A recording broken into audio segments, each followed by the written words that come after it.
Good morning, dear students. Today you will learn about future perfect tense, and this is the structure of affirmative sentence. देखिए, आज future perfect tense के बारे में हम जानेंगे। जैसे आपने पास्ट परफेक्ट टेंस में देखा कि कुछ सेंटेंस ऐसे होते हैं जिसमें एक कार्य होता है और किसी किसी सेंटेंस में दो कार्य होते हैं।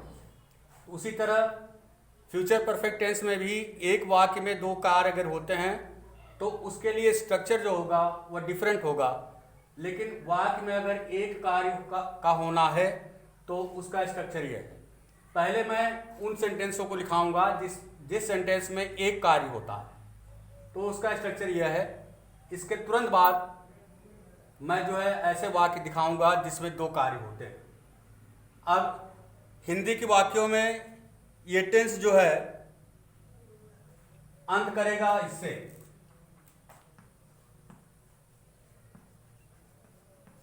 चुका होगा,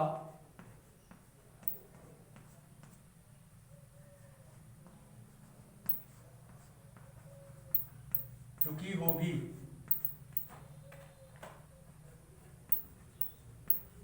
चुके होंगे, etc इत्यादि। तो यह हिंदी की सेंटेंस जो है इससे एंड करेंगे, और यह जो है स्ट्रक्चर जो है ऐसा वाक्य है जिसमें एक कार्य हो रहा है। अब देखेंगे हम कुछ वाक्य।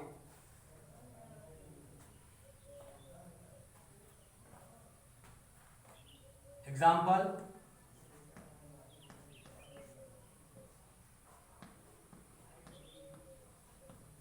मैं अपना कार्य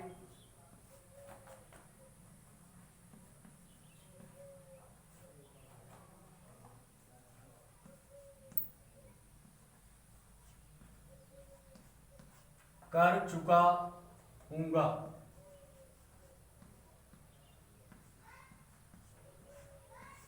मैं अपना कार्य कर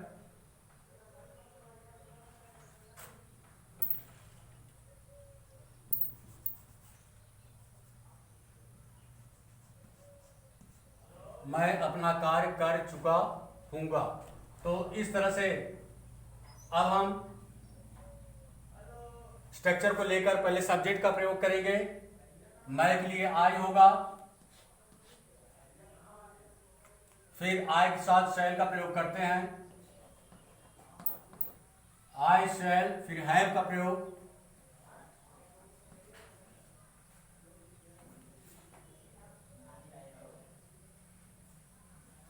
डन वर्ब का third form, I shall have done,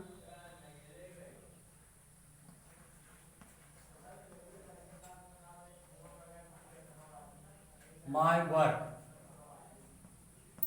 I shall have done my work. यह देखिए आपका सेंटेंस है। अब दूसरा देखेंगे, वह खाना खा चुका होगा। सेकंड, वह खाना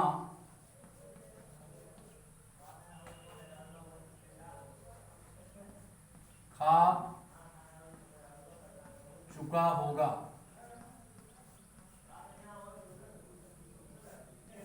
वह खाना खा चुका होगा। तो ही will have eaten food. He के साथ विल का प्रयोग करेंगे, क्योंकि आई और वी के साथ हम सदैव शैल का प्रयोग करते हैं फ्यूचर में, और बाकी सब सब्जेक्ट के साथ विल का प्रयोग होता है।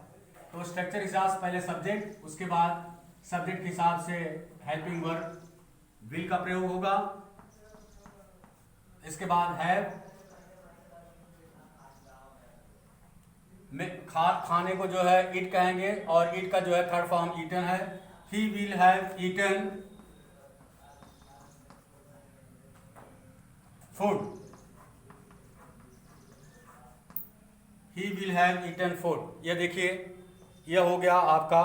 इसके बाद वे जा चुके होंगे, एक और,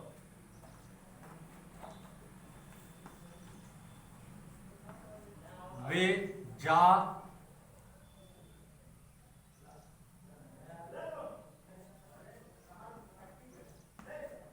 वे जा चुके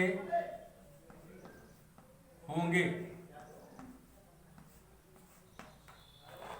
तो इसको करेंगे they will have gone. They will have gone.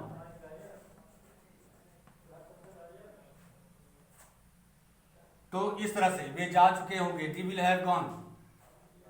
अगर यही वाक्य ऐसे हो कि वे अब तक, अगर ऐसे होता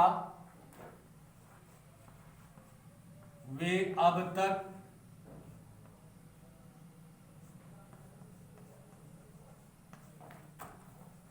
जा चुके होंगे,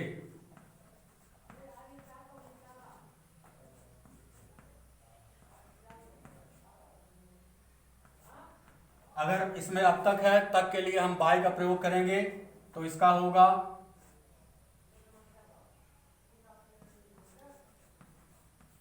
दे विल हैव गॉन, अब तक के लिए बाय नाउ। ये देखिए, अगर ऐसे है तो हम या करेंगे बाय नाउ का प्रयोग। तो ये सेंटेंस हुए, ये ऐसे सेंटेंस हैं जिसमें एक कार्य का होना प्रदर्शित हो रहा है। You can see in all these sentences that one work is going on and there is not another work. And in this tense there are many sentences in which two work are performed. Now you will see after that the sentence in which the two works can be done.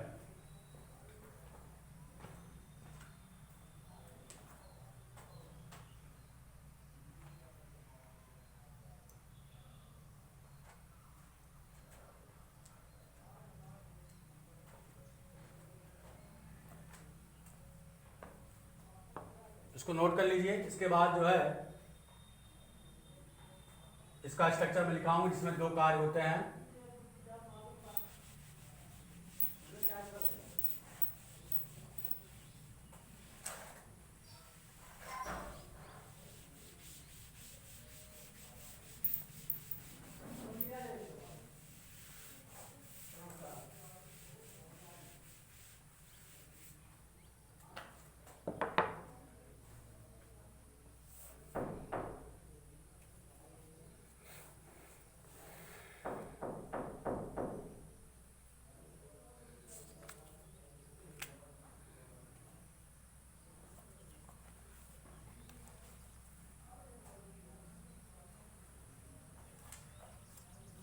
आप note में लिख लीजिए, जिन वाक्यों में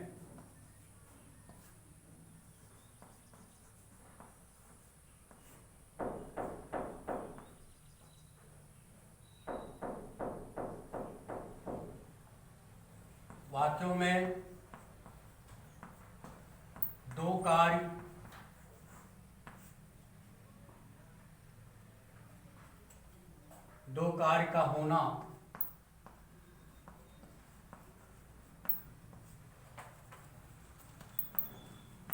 पाया जाता है,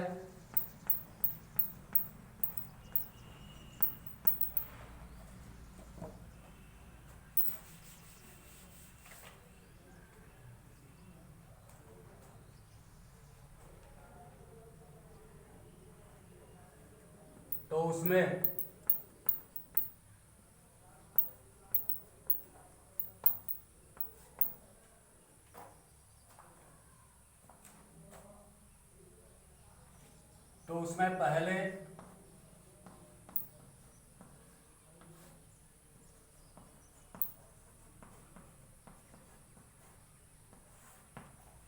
पहले समाप्त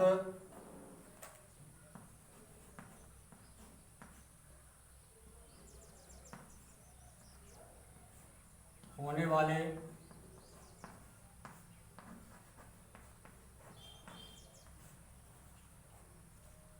कार्य में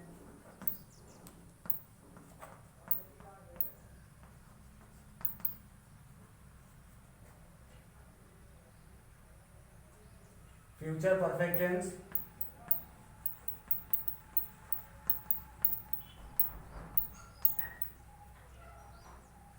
और बाद में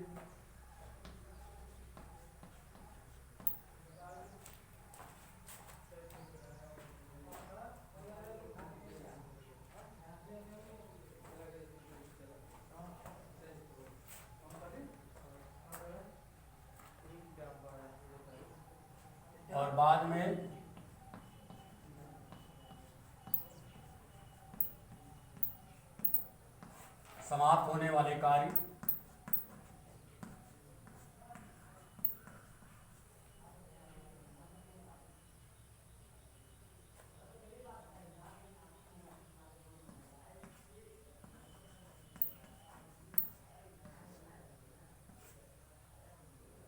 वाले कार्य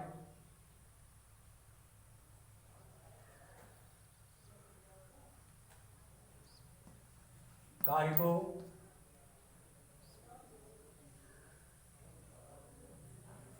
प्रेजेंट इंडेफिनिट टेंस में लिखते हैं।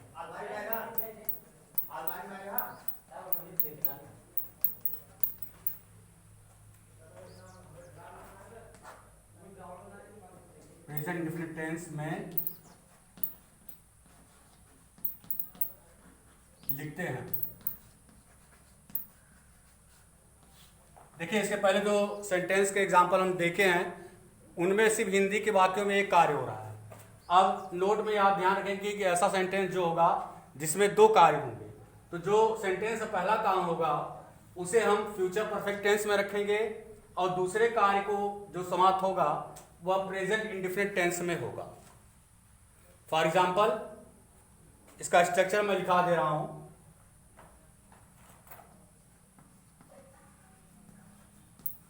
स्ट्रक्चर इसका होगा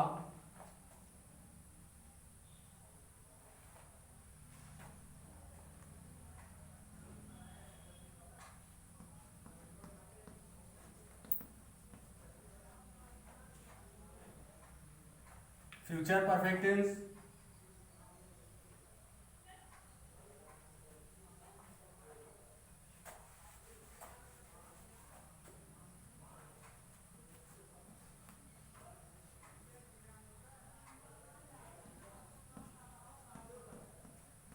पहले समाप्त होने वाला कार्य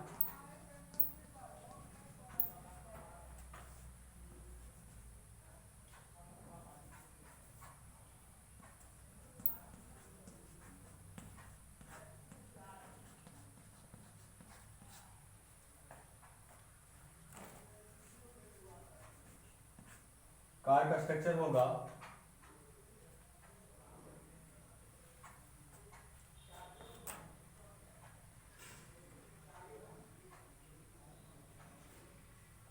इसको हम फ्यूचर में लिखेंगे। फ्यूचर परफेक्ट टेंस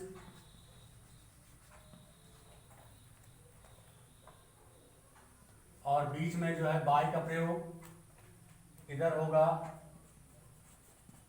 फ्यूचर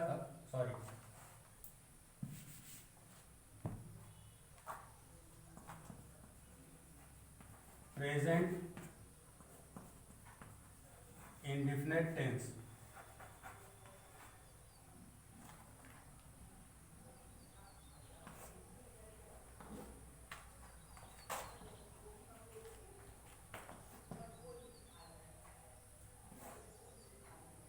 बाद में समाप्त होने वाला कार्य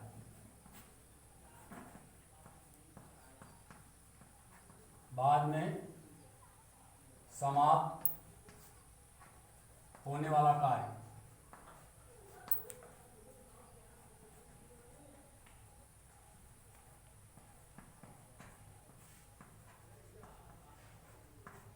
इस तरह से इसका स्ट्रक्चर आप देखिए।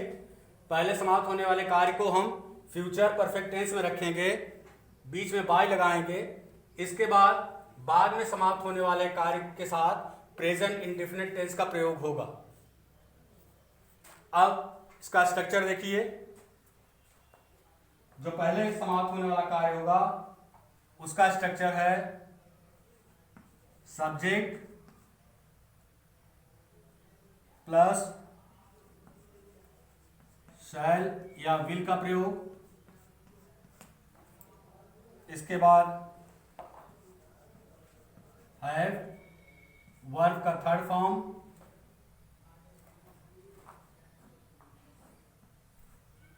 अदर वर्ड्स, फिर आपका बाय प्रयोग हो जाएगा।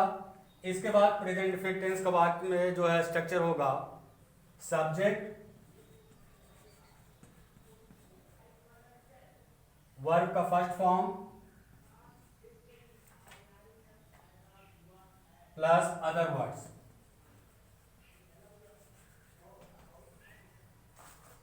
ये देखिए, ये इसका स्ट्रक्चर होगा।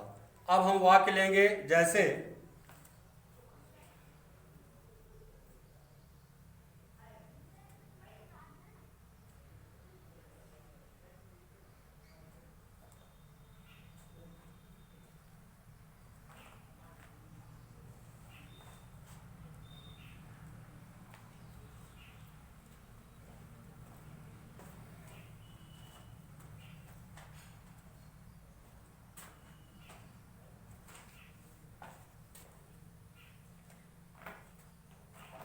एग्जाम्पल,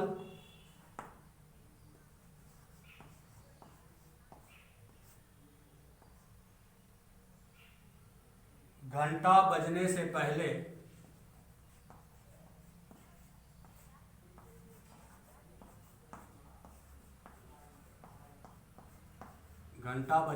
पहले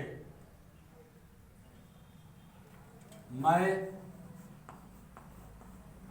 स्कूल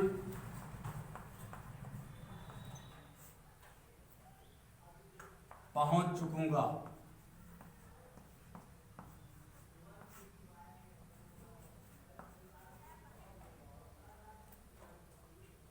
पहुंच चुकूं,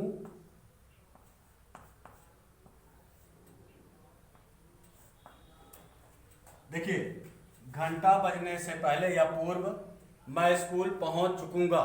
देखिए इसमें दो कार्य हो रहा है, ये तो मेरा पहुंचना और दूसरा है स्कूल का बेल बजना, घंटा बजना। दो कार्य इस सेंटेंस में हो रहा है। तो रूल के हिसाब से जो पहला कार्य होगा उसे हम फ्यूचर परफेक्ट टेंस में रखेंगे और उसके लिए स्ट्रक्चर है subject, shall, will, have, verb का थर्ड फॉर्म, अदर वर्ड। और जो दूसरा कार्य इसमें होगा उसके लिए सब्जेक्ट, मेन वर्ब का फर्स्ट फॉर्म, अदर वर्ड्स, वह प्रेजेंट इंडेफिनिट टेंस में होगा। अब देखिए इसमें दो कार्य हो रहा है। घंटा बजने से पहले मैं स्कूल पहुंच चुकूंगा, अर्थात मैं स्कूल पहुंचा, यह कार्य पहले होगा और घंटा जो है बाद में बजा। तो मैं स्कूल पहुंच चुकूंगा, यह जो है फर्स्ट कार्य है। इसको हम सर्वप्रथम फ्यूचर परफेक्ट टेंस में रखेंगे।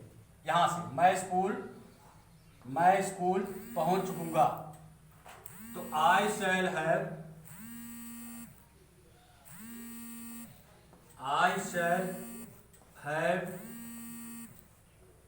रीच्ड, पहुंचने की इंग्लिश है रीच्ड। देखिए मेन वर्ब का थर्ड फॉर्म रखे हैं, I shall have reached the school.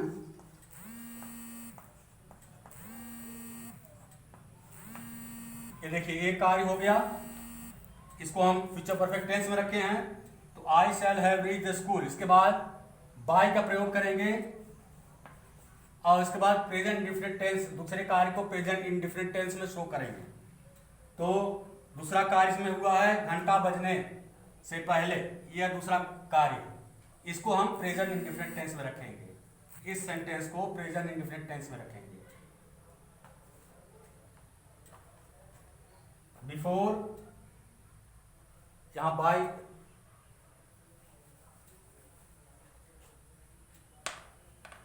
ये बाय आप नहीं लिखेंगे, बल्कि यहां पे आप तक के लिए हम पहले के लिए बिफोर का प्रयोग करेंगे। ये होगा आपका बिफोर।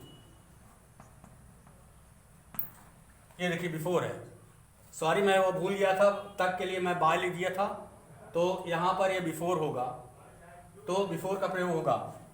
तो I shall have reached the school before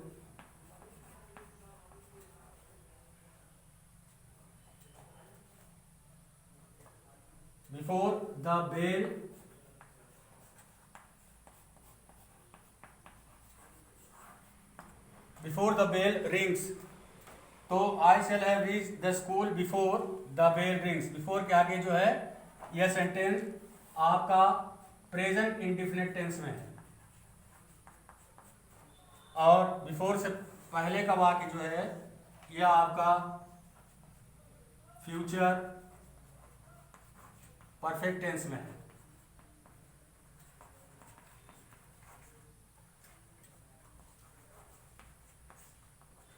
इस तरह से तो हम बिफोर का प्रयोग से पहले जो है फ्यूचर परफेक्ट टेंस का प्रयोग करेंगे, बाद का जो है प्रेजेंट इंडेफिनिट टेंस में करेंगे। कुछ इसके वाक्य मैं कल फिर बताऊंगा आपको, और इस वीडियो को आप अच्छी तरह से देख लीजिए। Thank you very much, have a nice day.